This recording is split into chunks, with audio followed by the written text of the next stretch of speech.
Assalamualaikum warahmatullahi wabarakatuh. Halo anak-anak kelas 5, gimana kabarnya hari ini? Semoga kalian sehat selalu ya. Hari ini kita akan belajar tentang kitab-kitab Allah. Apakah kalian sudah siap belajar? Sebelum belajar, kita berdoa dulu ya anak-anak. Setelah selesai berdoa, yuk sama-sama kita simak penjelasan buku guru berikut ini.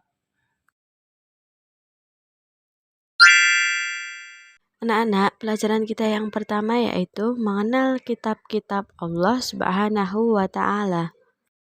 Kitab Allah atau disebut juga dengan Kitabullah adalah kumpulan wahyu Allah Subhanahu wa Ta'ala yang disampaikan kepada para rasul melalui perantara malaikat Jibril untuk disampaikan kepada manusia sebagai petunjuk dan pedoman hidup. Mempercayai dan meyakini kitab suci Allah adalah termasuk rukun iman yang ketiga. Anak-anak, Allah Subhanahu wa Ta'ala telah menurunkan 4 kitab suci beserta suhuf yang diberikan kepada nabi dan rasul yang berbeda zaman dan berbeda umatnya. Semua kitab suci dan suhuf tersebut diturunkan oleh Allah kepada para nabi dan rasul untuk dijadikan sumber kebenaran dan juga petunjuk untuk memperoleh keselamatan dan kebahagiaan dunia akhirat. Namun perlu diingat ya anak-anak, perbedaan antara kitab suci dan suhuf. Kalau kitab suci itu dimushafkan dalam bentuk sebuah kitab, sedangkan kalau suhuf itu firman Allah yang berupa lembaran-lembaran atau tidak dikodifikasi seperti kitab. Anak-anak, tahukah kalian ada berapa kitab suci yang wajib kita imani? Ya, betul sekali, ada 4. Allah Subhanahu wa Ta'ala memiliki 4 kitab suci yang diturunkan kepada 4 rasul melalui malaikat Jibril. Kitab yang pertama yaitu kitab Taurat yang diturunkan kepada Nabi Musa. Kitab yang kedua yaitu kitab Zabur yang diturunkan kepada Nabi Daud. Sedangkan kitab yang ketiga yaitu kitab Injil yang diturunkan kepada Nabi Isa. Dan yang terakhir adalah kitab suci Al-Quran yang diturunkan kepada Nabi Muhammad SAW. Selanjutnya anak-anak, kita akan membahas kitab suci Taurat. Kitab suci Taurat diwahyukan oleh Allah Subhanahu wa Ta'ala kepada Nabi Musa yang diturunkan di Bukit Sinai. Kitab ini ditujukan kepada kaum Bani Israel dengan menggunakan bahasa Ibrani. Kitab Taurat dikenal dengan nama 10 firman Tuhan. Taurat sendiri berasal dari bahasa Ibrani yaitu Torah yang berarti syariat atau hukum. Kitab ini berisi 10 firman Tuhan yaitu 1. Hormati dan cintailah Allah Subhanahu wa Ta'ala. 2. Sebutlah nama Allah dengan hormat. 3. Sucikanlah hari Sabtu. 4. Hormatilah ibu bapakmu.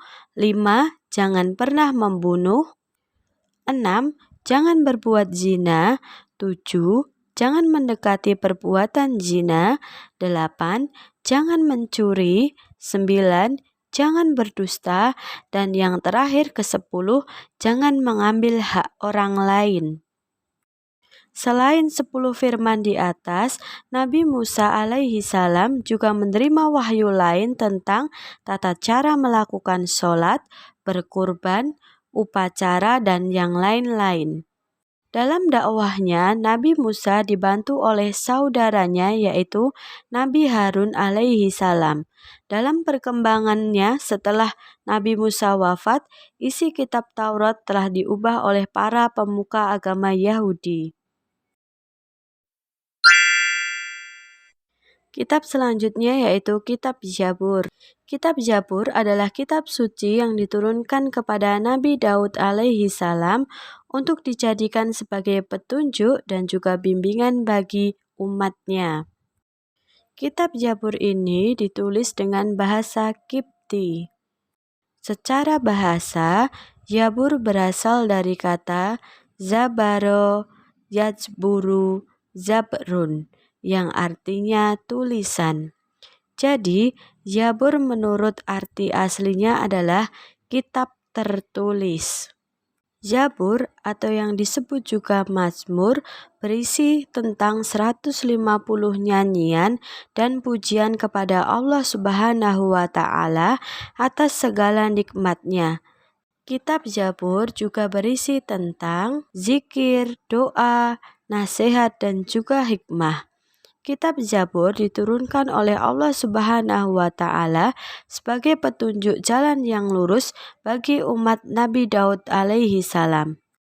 Kitab Zabur juga sebagai kabar gembira bahwa bumi ini dipusakai kepada hamba yang soleh dan pemberi peringatan agar tidak ada alasan bagi manusia untuk mengingkari adanya Allah. Selanjutnya kitab yang ketiga yaitu kitab Injil. Injil adalah kitab yang berisi firman-firman Allah Subhanahu wa taala yang diwahyukan kepada Nabi Isa alaihi salam, putra dari Maryam. Kitab ini diturunkan dengan membawa kabar gembira. Nabi Isa alaihi salam menggembirakan para umatnya dengan berita akan kedatangan Nabi Muhammad sallallahu alaihi wasallam sebagai utusan Allah yang terakhir dan untuk seluruh alam. Nabi Isa alaihi salam mengajarkan Injil kepada para pengikutnya hanya selama 3 tahun saja, tepatnya sejak usia 30 tahun sampai dengan usia 33 tahun. Hal tersebut karena setelah itu Nabi Isa alaihi salam diselamatkan oleh Allah Subhanahu wa taala dari pengejaran kaum Yahudi yang ingin menyalibnya. Dalam berdakwah, Nabi Isa dibantu oleh 12 orang muridnya yang dalam Islam dikenal dengan sebutan Hawariyun atau murid-murid Nabi Isa yang sangat setia. Kaum Hawariyun tersebut yaitu 1. Andreas, 2. Simon Petrus, 3. Barnabas, 4. Matius, 5. Yahya bin Zabdi, 6. Yakub bin Zabdi, 7. Tadeus, 8. Yahuda, 9. Bartolomeus, 10. Filipus, 11. Yakub bin Alpius, dan yang ke-12 Yahuda Iskariot. Sedangkan menurut isinya, kitab Injil ini berbeda dengan kitab-kitab terdahulu. Kitab Taurat mengajarkan tentang tauhid atau keesaan Allah, kemudian kitab Zabur mengajarkan puji-pujian atau zikir dan doa kepada Allah, sedangkan Injil ini mengajarkan tentang pembersihan jiwa raga dari kotoran atau nafsu duniawi. Dengan kata lain, Injil mengajak manusia untuk hidup zuhud, yakni pola hidup yang tidak mengutamakan hal-hal yang bersifat duniawi. Selanjutnya yang terakhir anak-anak yaitu kitab suci Al-Quran. Al-Quran diturunkan oleh Allah Subhanahu wa taala kepada Nabi Muhammad Shallallahu alaihi wasallam melalui perantara malaikat Jibril. Al-Quran tidak diturunkan secara sekaligus anak-anak, akan tetapi diturunkan secara berangsur-angsur atau mutawatir. Waktu turunnya Al-Quran kurang lebih 23 tahun atau tepatnya 22 tahun, 2 bulan, dan 22 hari. Al-Quran turun kepada Nabi Muhammad Sallallahu Alaihi Wasallam dalam 2 fase, yaitu 13 tahun fase sebelum beliau hijrah ke Madinah atau disebut dengan golongan surat Makkiyah, dan 10 tahun sesudah hijrah ke Madinah atau disebut golongan surat Madaniyah. Al-Quran tersebut terdiri atas 30 juz, 114 surat, 6.236 ayat, 74.437 kalimat, dan 325.345 huruf. Wahyu yang pertama adalah Quran Surat Al-Alaq ayat 1 sampai dengan 5 yang diturunkan pada malam 17 Ramadan tahun 610 Masehi di Gua Hiro. Saat itu Nabi Muhammad SAW sedang berhalwat atau berdiam diri di Gua Hiro.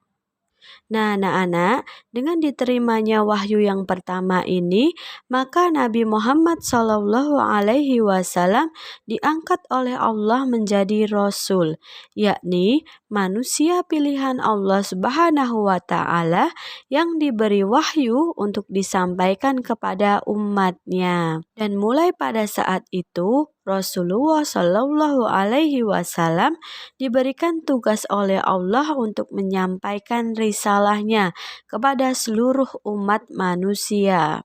Kemudian anak-anak, untuk surat atau ayat yang terakhir turun adalah Quran Surat Al-Maidah ayat 3.